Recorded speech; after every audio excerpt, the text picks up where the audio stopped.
Hello all, welcome back to banking world channel. ఈరోజు వీడియోలో classical dances of India గురించి మనం తెలుసుకుందాం. అయితే ముందుగా క్లాసికల్ డ్యాన్సెస్ గురించి తెలుసుకునే ముందు ఆ క్లాసికల్ డ్యాన్సెస్ అనేవి ఎక్కడి నుంచి ఏ ప్రిన్సిపల్స్ ఆధారంగా తీసుకున్నారు అనేది కూడా తెలుసుకుందాం.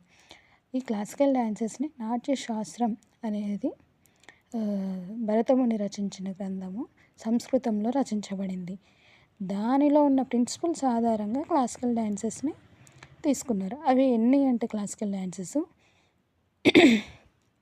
According to Sangeet Natak academy ప్రకారం 8 క్లాసికల్ డ్యాన్సెస్ ఉన్నాయి.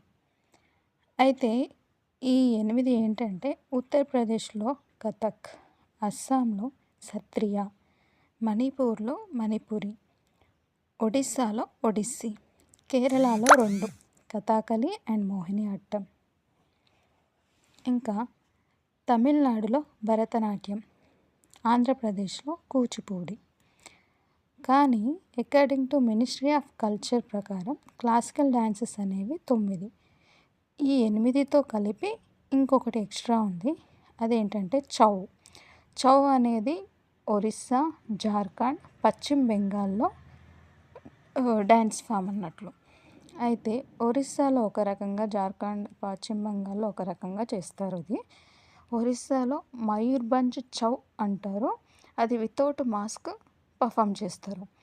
ఈ జార్ఖండ్లో సరైకలా చౌ అండ్ పశ్చిమ బెంగాల్లో పురూలియా చౌ, ఇవి 2 విత్ మాస్క్తో చేస్తారు.